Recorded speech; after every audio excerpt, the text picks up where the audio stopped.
Think your favorite blinged out Hollywood star spends a lot of dough? That's for sure. Think again. Because when it comes to lavish living, nobody brings it on like the billionaires. I'm the luckiest guy in the world, and when I die, I want to come back as me. In the next hour, we're going to show you the never-before-seen lives of the world's richest people. You have to be a little spoiled and show it. We'll visit the grounds of their multi-million-dollar compounds. Larry Ellison has bought over $100 million worth of properties here in beautiful Malibu, California. Take you on board billionaires' private planes and show you how they're tricking out their jumbo jets. It's basically an open canvas for us to create whatever type of interior that they want. And we'll even hitch a ride on the billionaire's favorite toy, the mega yacht. It runs really like a little floating city, and that's what mega yacht's all about. Jealous yet? Wait till you meet the world's hottest young billionaires to be. Welcome to my home in Bel Air. Hey millionaires, call us back when you make some real money. Bill Gates, he's making as much money when he's just sleeping than a lot of these young Hollywood people are making for an entire film. Way more than that. Because this is the fabulous life of filthy rich billionaires.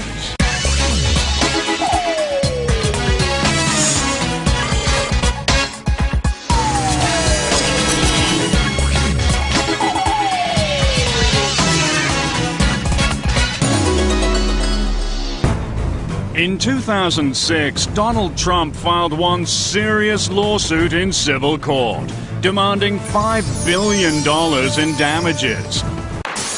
What happened? Was somebody cheating in his casino? Did somebody rob Trump Towers? Oh no. It was far worse. Some reporter had the gall to accuse Donald Trump of being only a millionaire. It really has nothing to do with ego. Who would think that one would find it slanderous to be called a millionaire, but be suing a reporter who said, hey, he's only worth about $250 million, but no, the Donald says it's more like $2.7 billion. Being a billionaire for Donald is a brand. People need to associate him with billions, otherwise they're not going to be paying $30 million for apartments. Yeah, because gaining entree into the billionaire club means joining the most elite economic class on Earth. Out of a global population of 6.5 billion humans, a mere 793 are billionaires. Just the interest on the money they have is more than most millionaires will ever collect in a lifetime. Let's take a rich Hollywood celebrity like Reese Witherspoon. She makes up to $29 million a movie. In order for her to become a billionaire, she would have to make 35 movies. That's how rich these billionaires are. If a billionaire wanted to, they could buy about 3,000 Rolls-Royce cars, and that would only get through $1 billion of their fortune. Wow, how far we've come. And if you're lucky enough to join the select club of 10-digit dudes, living in some rinky-dink mega mansion simply won't do. If you're an A-list celebrity, you might be looking in the range of $10 million for real estate. If you're a billionaire, you don't really have a range. You can go $20 million, $40 million, $60 million, as much as it takes to get what you want. These billionaires have homes all over the world, so when they think about buying a new one, they don't agonize about a multi-million-dollar mansion the way a millionaire would. Yeah, because in the world of billionaires, buying a mega home is as easy as grabbing a pack of Twizzlers at the checkout. Just ask billionaire Dallas Mavericks owner Mark Cuban. He bought this Dallas mansion for $15 million in 2000 without ever laying eyes on it. This is my house, Casa de Cubana, and believe it or not, I bought this house sight unseen. A buddy of mine said, trust me, it's a great deal. And then I said, okay, when you have a lot of money, you can take chances. That's one of the great things about being a billionaire, you know? Mark's Casa de Cubana spans 24,000 square feet. And look out back. There's a gazebo big enough to fit a couple of million-dollar homes. But for Mark, it's just a place to keep his barbecue grill out of the rain. I ain't even started yet. This is our summertime hangout here. Now, to some people, this might be a tennis court, but when you own the Dallas Mavericks, this is a basketball court. Then obviously after you get sweaty, then you got the pool. Most people have to like fly somewhere. This is kind of like our own resort. And even though his joint is spread across 7 acres, Mark's got one problem most billionaires would rather live without. Neighbors. That's why they're spending insane bucks to get extreme isolation. Billionaires sometimes don't want next-door neighbors, and they're probably the only people on Earth who can afford not to have them. Just ask the richest man on the planet, Microsoft founder Bill Gates. Not only does he have this 66,000 square foot, $140 million high-tech Seattle mega home, but he bought up the 11 surrounding plots for an additional $14.5 million just to make sure he never has to deal with the neighbors. It's a lot more than that. Bill Gates bought about a dozen properties on the shores of Lake Washington, which totally insulate him and his family from the world. And Bill's Microsoft co-founder, Paul Allen? With a net worth of $22 billion, he's got plenty of cash to make sure nobody's shacking up next door. Paul built a 7.5-acre, 47,000 square foot compound on Washington State's breathtaking Mercer Island.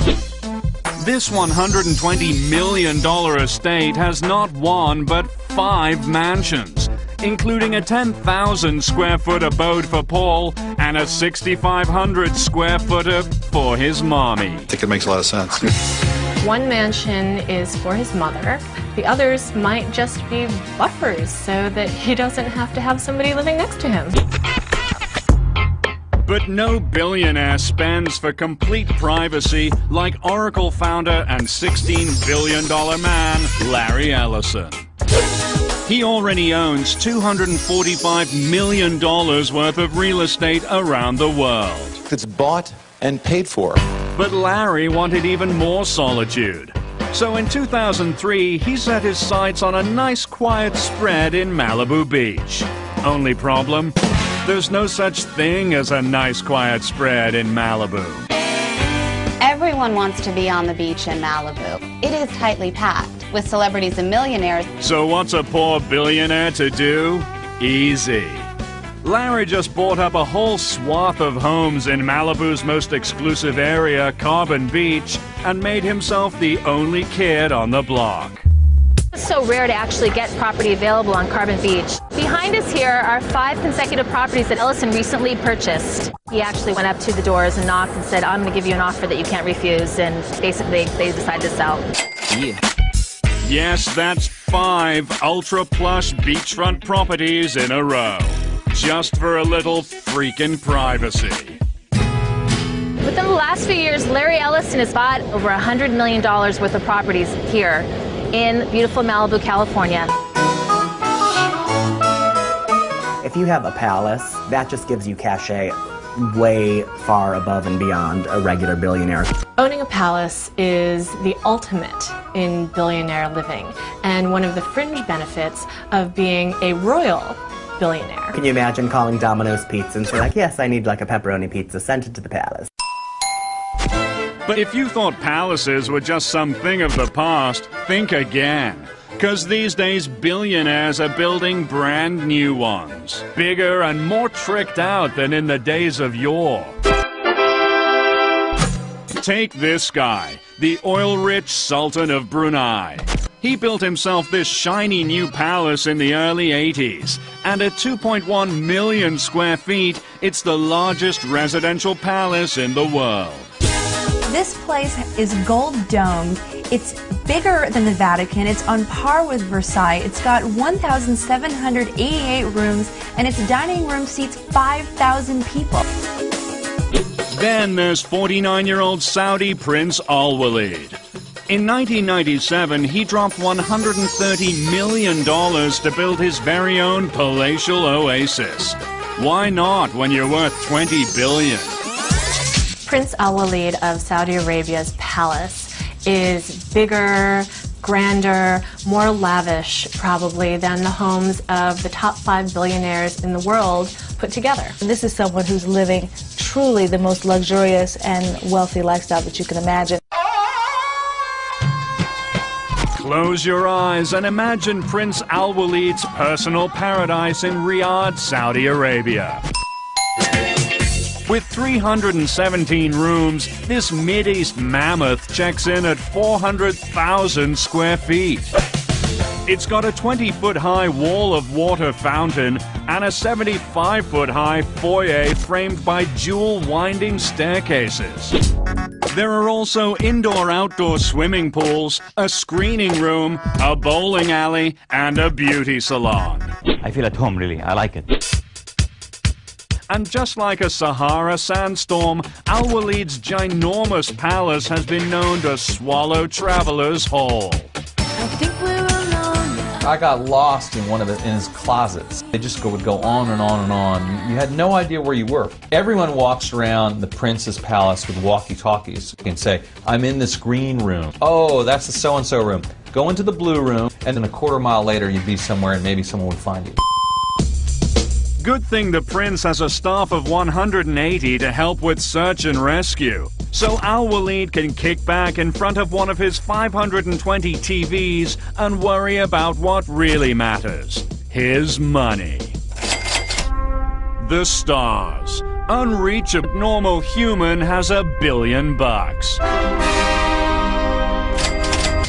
Take Virgin Airlines boss Richard Branson. He's building his own rocket ship designed for space tourism, Virgin Galactic. Or Amazon.com founder Jeff Bezos. He's building a spaceship and his own personal spaceport on his West Texas ranch. But Microsoft founder Paul Allen is one step ahead of the space pack.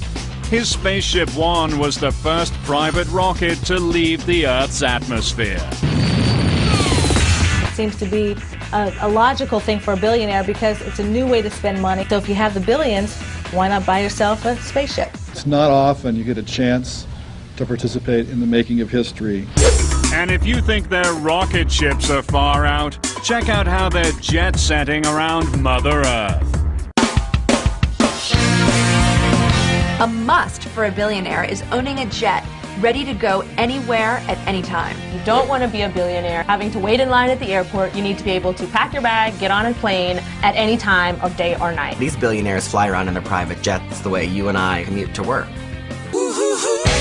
And the billionaire's staple sky ride? It's one of the speediest things on two wings, the super-fast, super-fly Gulfstream. Billionaires purchase Gulfstream jets because they want to get someplace in a hurry. They're sleek, they're modern. So many billionaires have their own Gulfstream. Oprah has one, Larry Ellison has one. It's the ultimate status symbol. Just ask internet billionaire Mark Cuban. He bought this state-of-the-art Gulfstream G550 in 2005 for $42 million. Most people have an easy chair or a favorite chair at home. This is my favorite chair. Right here on the jet where I can just kick back and just do whatever. Where most people are worrying about everything that might come up, I'm flying somewhere fun. I'm on my way to Vegas. You know, if I get a wild hair and we want to go to dinner in New York or LA, great. Cuban's Gulfstream G550 has a full-time pilot, wood imported from the Ivory Coast, 24-karat gold cup holders, and state-of-the-art technology, all customized to Mark's specifications. The nice thing about having billions of dollars is that you get to do what you want, where you want, how you want, when you want. I'm the luckiest guy in the world, and when I die, I want to come back as me.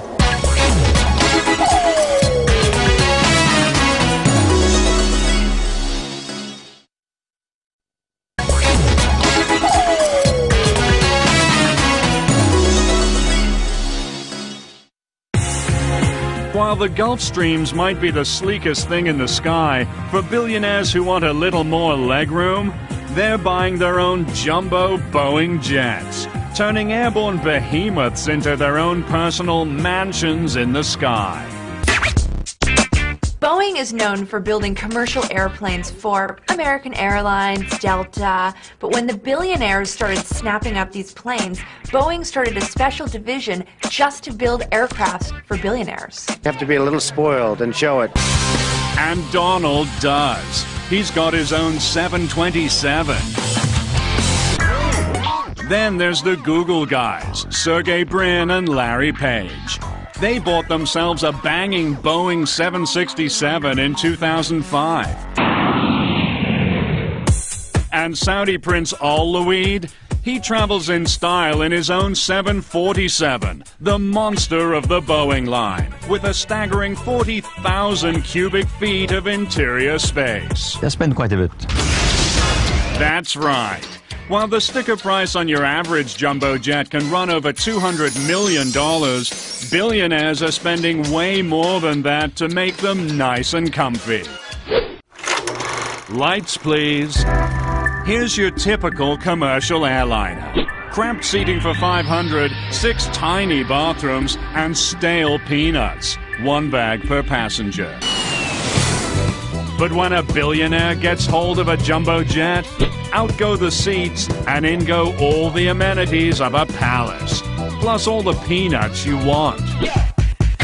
They have jets where it's, bedrooms and staterooms, and makes Air Force One look like just awful. If they have a favorite interior designer who has designed their main home, they can also have that interior decorator on board.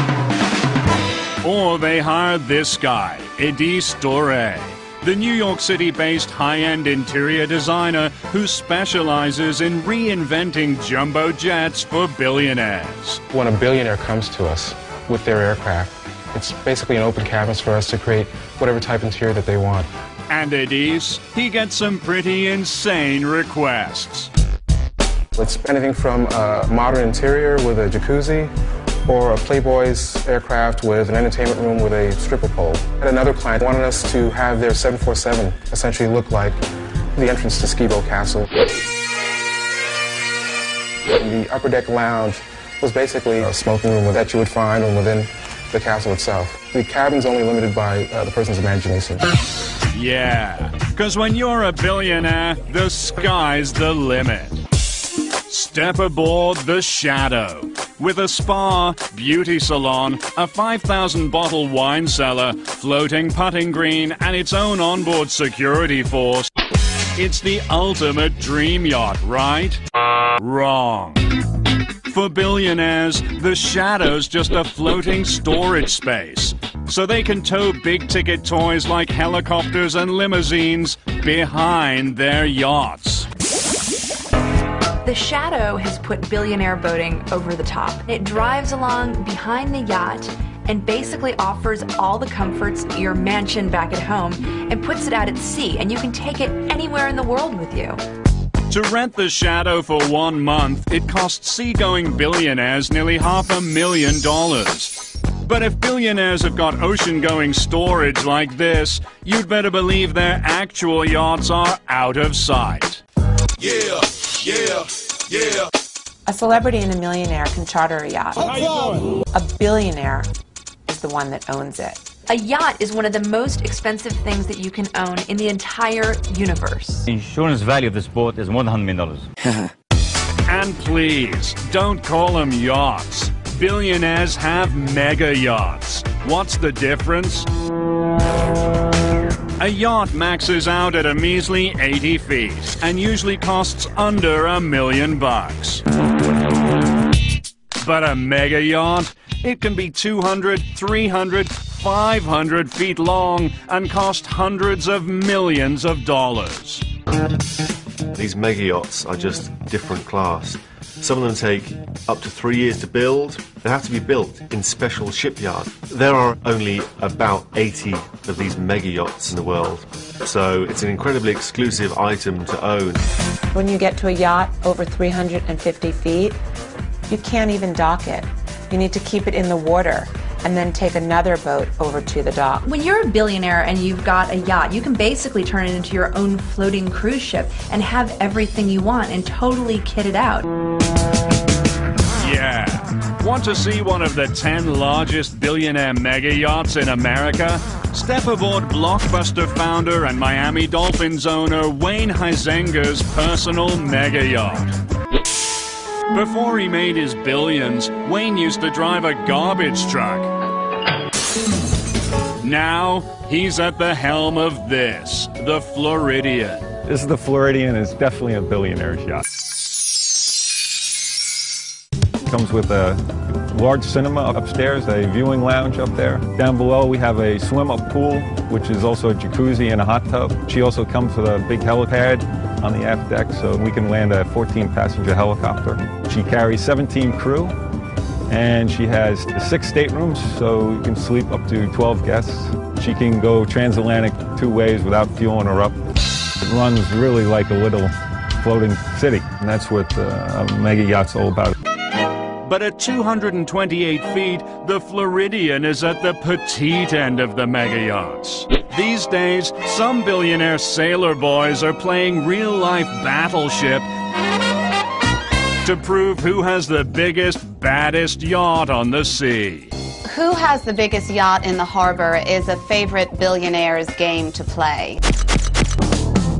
Want to play along? Welcome to the Fabulous Life's Billionaire Battle of the Mega Yachts. Starting with Captain Number 1, Russia's richest man, Roman Abramovich. Raised as an orphan in his native Russia, he became a captain of the oil industry and then commander at sea. Roman Abramovich owns 4 yachts. In 2004, he took them all to Portugal and had breakfast on one, lunch on another, and dinner on yet the third. Roman's flagship? It's the 377-foot, $125 million Polaris. With an indoor pool and steam room, antique wooden floors, a staff of 42, and rooms for 22 guests. And for this safety-conscious billionaire, it's all about the security. His Polaris features a submarine for hunting deep-sea mines, a built-in missile detection system, and a bulletproof exterior. He's got it on the yacht, he's got it on the plane. I mean, you wonder if he walks around town with a little bubble around him that's an anti-missile defense system. So Roman's got a whole lot of boat. But billionaire captain number 2 in our battle of the mega yachts? Microsoft playboy Paul Allen. He has a fleet that'll blow Romans out of the water. And his big dog, it's called the Octopus. I mean, it's just amazing. Paul Allen's 414-foot, $200 million yacht is called the Octopus, and it's got a basketball court, a movie theater. It's longer than the Seattle Seahawks football field, the football team that he owns. He uses it to throw these fabulous parties where he entertains amazing celebrities all the time. Just last year, Paul Allen had the likes of George Lucas, Justin Timberlake and Cameron Diaz, Bono and Usher on his yacht. When Usher was on board the ship, he recorded a song with Paul Allen in the onboard recording studio. But docked right next to Allen's Octopus and all those exotic party locales is an even bigger boat. The $200 million Rising Sun. It belongs to billionaire captain number 3, Allen's tech industry rival, Larry Ellison. Larry's 5-story maritime monster features 82 rooms, a spa, and a basketball court that doubles as a helipad. And at 453 feet, it outstrips Paul's Octopus by 39 feet. Oh yeah, Larry made sure of that. Larry Ellison and Paul Allen have been in the billionaire battle over the size of their yachts, and currently, Larry Ellison's the winner. When Larry Ellison heard that Paul Allen was building a bigger yacht than his, he asked his designers to add 50 feet on, just so that he can say, I have the biggest boat. It is absolutely true. But even though Larry supersized the Rising Sun, he'd have to tack on another 72 feet to match our reigning mega yacht. The world's longest, largest, baddest mega yacht of all time. At the helm, it's billionaire captain number 4, Sheikh Mohammed bin Rashid Al Maktoum, the ruler of Dubai. And his royal $300 million Platinum is a record-breaking 525 feet long. That's bigger than a Royal Navy destroyer. The ruler of Dubai doesn't so much have a yacht as he has his own floating neighborhood. You can have a lot of people on that yacht and never actually have to interact with them. Still under construction, the Platinum's as luxurious as it is long. With 2 master staterooms, a cinema, disco, squash court, plus its own submarine and a helipad for the Prince's Black Hawk chopper. It costs 10% of the total value of the yacht just to upkeep it for a year. So to do the math simply, this billionaire spends $30 million a year to upkeep his yacht. I mean, you take some celebrity, that would be as much money as they made in several years. But the sheikh must be shaking in his boots, because reportedly our fave Russian billionaire Roman Abramovich is on a covert mission to develop an even bigger boat. Being built in a German shipyard under a cloak of secrecy, his 5th mega yacht goes by the project codename Secret. But it's no secret that Roman's gonna have the biggest mega yacht on the sea. Abramovich is building another yacht. It'll be the 5th in his collection, and it is reported to be the world's biggest at more than 525 feet long. What will it have? What won't it have? Step into the bedroom of Microsoft founder and richest man alive, Bill Gates. Looks like he's sleeping comfortably, right? He should be. 'Cause while Billy Boy snoozes, his Microsoft empire keeps growing, which means he'll wake up $4 million richer in the morning. Wake up and smell the money, Bill. He's making as much money per night of sleep when he's just sleeping than a lot of these young Hollywood people are making for an entire film that they spend months filming. Way more than that. Bill Gates is so wealthy that the IRS had to have a special computer to calculate his wealth. Bill Gates is the richest man in the world. That says it all, right? That's right. Bill's got plenty to line his mattress. A mind-blowing $50 billion. And when we're talking about fortunes this massive, billionaires have got to make up stuff to spend it all on. The problem with being so rich is that you can literally get anything you want, anytime, and that money is no object. Give it to me now. Give it to me now. To actually spend all of it, it's a challenge. It is probably a full-time job. So much more money than I could ever spend.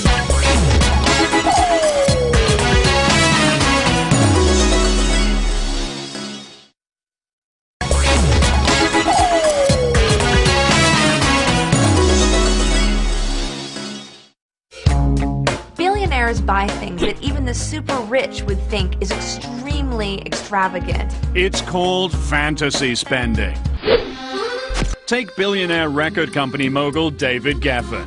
He doesn't have regular floors in his Beverly Hills estate. Oh no. He's got the very wood floors where Napoleon proposed to Josephine. And our buddy Bill? He recently bought an ultra-rare notebook belonging to Leonardo da Vinci for $32 million. Bill Gates spent $32 million on a little notebook that Leonardo da Vinci had scribbled some ideas in. That's how rich these people are. They could just drop $32 million on a little 72-page notebook. But the latest, most lavish trend in billionaire fantasy spending, it's all about owning their own sports franchises. If you're a billionaire, there are only so many fabulous things that you can spend your money on. Cars, houses, jets, yachts. But sports teams give you the opportunity to own people. And in the age-old battle between jocks and geeks, owning sports teams is revenge of the nerds, billionaire style. For a lot of these guys, when they were younger, for a little geeky, didn't get picked first for the sports team, they're having their sweet revenge now because they own some of the biggest franchises in the country. Take our fave techno-geek money man, Mark Cuban. When Mark was in high school, the jocks called him and his friends the Turtle Club because they ran so slow. Now that Mark's filthy rich, he bought himself a bunch of jocks to do the running for him. Mark Cuban spent almost $300 million in the Dallas Mavericks. I spent a whole hell of a lot of money. But no Silicon Valley super nerd conquered the sports world like Microsoft's $22 billion man, Paul Allen. Here's a younger Paul with fellow Microsoft co-founder Bill Gates. Not exactly the picture of athletic excellence. But these days, Paul spent almost $265 million for franchises in both the NBA and the NFL. Paul Allen owns the Seattle Seahawks and the Portland Trail Blazers, two very well-known franchises in the NFL and the NBA. He's having his very sweet, sweet revenge. Certainly feel that looking around here today, and I hope you feel the same way. Allen may have bought himself a whole lot of jock cred, but he hasn't been able to buy his team's championships. For that, you gotta spend even bigger bucks. Like Russian $18 billion man Roman Abramovich. This football fanatic didn't just want to own a soccer team, he wanted to own the best soccer team on earth. In July 2003, Roman Abramovich bought Chelsea Soccer Club for £90 million. Chelsea were pretty good before Roman came along, but as soon as Roman's money came into the equation, they became invincible. Because Roman might have spent $130 million to buy the Chelsea Soccer Club, but to make them truly unbeatable, he traveled the globe on an all-star soccer player shopping spree, blowing a total of $775 million to assemble the highest-paid team in British soccer history. He's dwarfed the competition, certainly in terms of payroll. He's the Steinbrenner of soccer. Roman's money paid off because last season they won the championship and they lost one game all season out of 38 games. It's an incredible record. Roman's team is so good in Chelsea that the entire UK is angry at him. British football is pretty much ruined. Oh, those billionaires. They'll never play fair. Don't sweat the technique. Think it's sweet to be a billionaire? Well, there are some lucky who are guaranteed to become billionaires without ever lifting a finger. Who are they? You're about to meet the 4 hottest billionaires to be on Earth. Starting with number 4. You might recognize 21-year-old Stavros Niarchos as Paris Hilton's sometime boy toy. But the Greek hottie is also heir to a $7.5 billion dynasty. Stavros Niarchos is this billionaire baby, and he is hot. People really just want to know about Stavros and what the family is about. He definitely has this European, international, mystique about him. Yeah. Because the second baby Stavros was born, he had billions on tap from both his mama and papa. Daddy Philip inherited a Greek shipping empire. And Mommy Victoria, she's a Guinness. Of the Irish billionaire beer dynasty Guinnesses. He's got billionaires coming from both sides of him. That's 2 billionaires squeezing one out. Stavros spent a lot of his childhood in Samoritz, Monaco, those kind of billionaires' hangouts. Skiing, windsurfing, playing around on yachts, having a great time. And lately, he's even gone a little Hollywood. He was dating Mary-Kate Olsen for a while, and then he started dating Paris. He's really gotten involved in some crazy hijinks. He supposedly trashed a hotel room in Las Vegas over Kelly Osbourne's birthday weekend. He wrecked Paris's $300,000 Bentley. So what?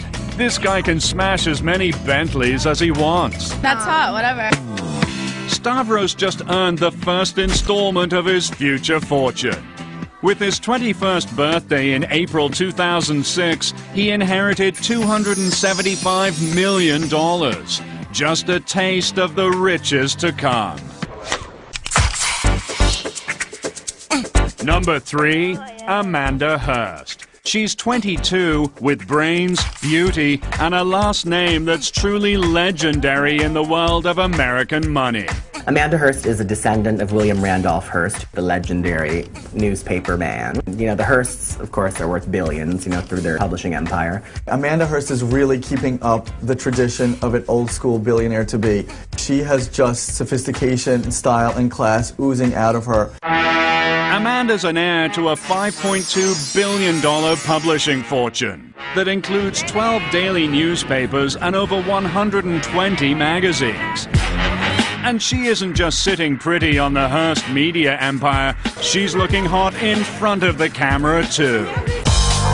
In the great tradition of spawns of the rich and famous being models, she's modeled for Town & Country magazine, she's modeled for Tommy Hilfiger. People are clamoring for her to do their campaigns and be in their runway shows. But if you stood to inherit billions, why in the hell would you work for a living? Amanda donates whatever she makes on the runway to charity. Next, 26-year-old Casey Johnson.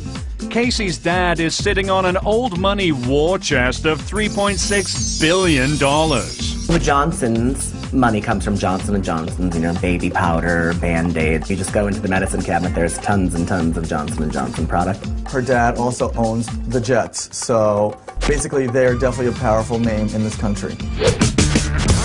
Casey Johnson hangs out with other famous celebutantes like the Hiltons, but the Hiltons aren't billionaires. Casey's family is. Casey definitely stands to inherit a big fortune, but she's already spending like she's got one. Want proof? Casey invited us over to her brand new multi-million-dollar LA mansion to show us how a billionaire-to-be really lives. Welcome to my home in Bel Air. We're going down to the pool area, which is kind of a hike. When I first saw the view of the pool from the house, is kind of when I fell in love with the home.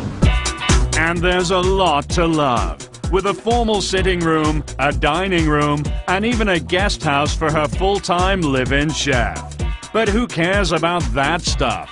For a billion-dollar fashionista, it's all about closet space. I can be in cowboy boots and jeans, and the next day I can be in Pucci. And then the next day I can be in an Armani suit. And she's got plenty of shoes to match. A collection that includes roughly 200 pairs of ultra-lavish Manolo Blahniks worth an estimated $130,000. I love shoes. I'm a shoe freak. Manolo Blahnik. He just started making 6 inches, and he only made a couple pairs, so I bought all of them. But a billionaire-to-be can't keep her cash in her shoes. She's got to have a whole lot of handbags. And Casey, she's got around a whopping 400 pricey purses. This is where I keep the majority of my handbags. Well, I love Hermes. I like Gucci. I like Chloe, the Paddington bag. Fendi. I love Chanel. Very cute. If someone followed me around with a camera for 24 hours, they would not believe my life because it's absolutely incredible. As one of 3 siblings, Casey will likely inherit at least $1 billion. But the best part of being heir to the Johnson & Johnson fortune? Baby powder with your name on it. I represent, okay? Billionaire-to-be number 1, it's got to be the 23-year-old Brunei-born, London-bred party machine named Prince Azim. And that's no pretentious fancy boy name. This guy's really a prince. He is your ultimate billionaire-to-be. He has no top on what he could spend. Yeah, because when your daddy is the Sultan of Brunei, sitting on $20 billion, you'd better believe you can afford to live a little. Prince Azim has a father that is known all over the world as an icon for lavish spending, and this kid is definitely following in his footsteps. He is following a tradition of sort of international, rich, jet-set types who throw tons of money around and love to mix with the celebrities.